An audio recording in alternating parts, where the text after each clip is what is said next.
Hey, today I'll be talking about episodes 54 through 56 of Legend of ZhenHuan.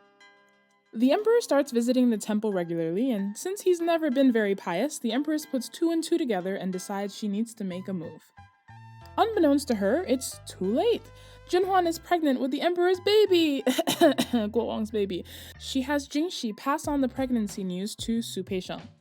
Su Peisheng goes to see Dr. Wen and asks him to take care of ZhenHuan on the Emperor's behalf. Another hit for Dr. Wen. It's starting to seem like ZhenHuan would rather peel off her own skin than be with him. He goes to see her, as upset as can be expected, and she tells him her plan to pass off the baby as the Emperor's. I do consider her very selfish in this instance. She's almost taking advantage of how much he loves her, even if it is as a friend, and kind of forcing him to go along with her lie. If it falls apart, him and his whole family would be killed, but of course, if he told the truth, she would be killed. It's a bad position to put someone you consider a friend in. 你疯了! She also 100% does not have to go back to the palace, but anyway. Of course, Dr. Wen agrees to lie for her. He reports to the Emperor that ZhenHuan is pregnant but will need quiet and stability, so she should stay at the temple for the time being. The Empress getting the news of this just makes my day. She's like, I finally got rid of her. She was in that middle of nowhere temple, she was gone, and now she's pregnant? Qi and Lingrong are just as baffled. ZhenHuan is having to keep her belly literally under wraps, so she looks less pregnant than she is. She's claiming to be 1 month pregnant when she's really closer to 2, but that would be before the Emperor came to see her and would raise a lot of questions. ZhenHuan goes to see Guowang's mom, concubine Xu. She finally tells her that she is pregnant. Once she realizes that ZhenHuan intends to raise her grandson as the Emperor's, she loses it. 你竟要我的孙儿任别人做父亲!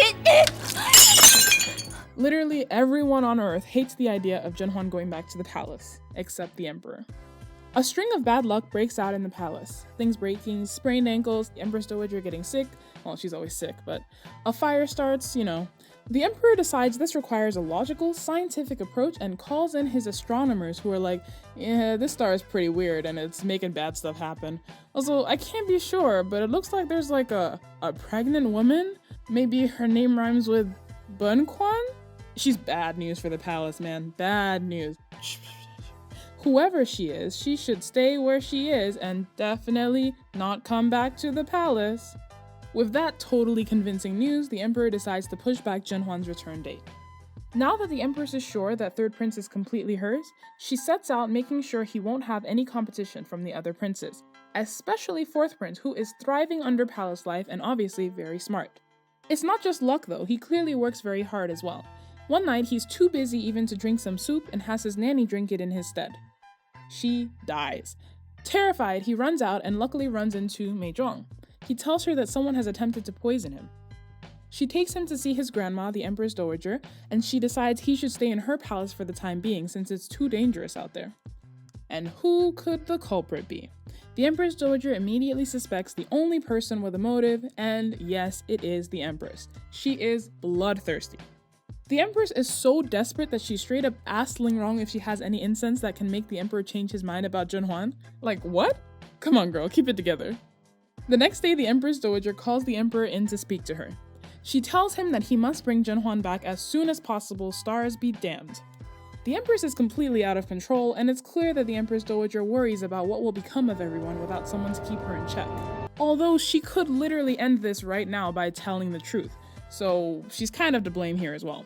Instead of actually saying anything about the Empress, she throws her support behind ZhenHuan's return.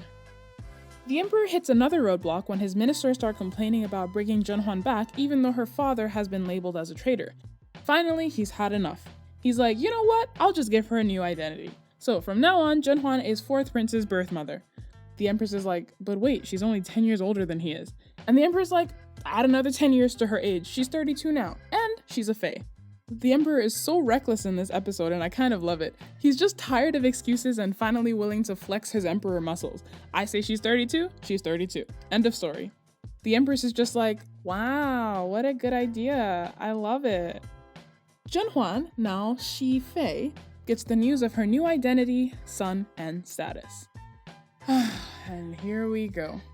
Guess who comes knocking on concubine Xu's door? Her son, ZhenHuan's fiancé, Guowang.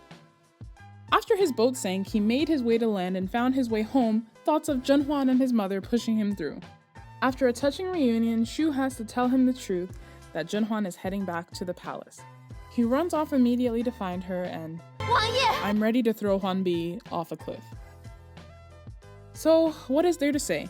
Guo Wang obviously made it back with her in mind. It's only been 4 months, but everything has changed. Now that ZhenHuan has already claimed to be pregnant and agreed to go back to the palace, there's no going back. Overcome with emotion and unable to explain herself, she runs off, telling him to forget about her. She collects herself and later agrees to meet with him in private. She tries to play the cold-hearted lover. She tells him that she's 3 months pregnant and so the baby obviously isn't his. He immediately says they can run away together and he'll raise the child as his own. Oh my god. Oh. He immediately says they can run away together and he will raise the child as his own. She tries to pretend she wants the riches and power being a fae will give her. She's tired of being poor. He doesn't buy it for a second. He knows her way too well. This scene is so heartbreaking. She's trying to make him leave her, thinking she betrayed him because there is no other way out. They can't run away together or the people around them will suffer. She's put herself back on the Emperor's radar, and even if they faked her death, he might want to see her body or something. The timing would be super sketchy too, with Guo Wang having just returned. It finally dawns on him that this is the end of them. 从今以后，我可以报天下所有的人，我再也不能把你。 Guo Wang returns to the palace, and as if to rub salt in the wound, the emperor asks him to escort ZhenHuan back into the palace. It's almost comical how excited the emperor is to have Guo Wang help him with ZhenHuan, and of course he doesn't know that Guo Wang would rather gouge out his eyes. These two and the whole situation, just heartbreaking. Hindsight's 2020, but I still think ZhenHuan's decision was the wrong one from the start. 你疯了！ These two. Till next time, thanks for watching.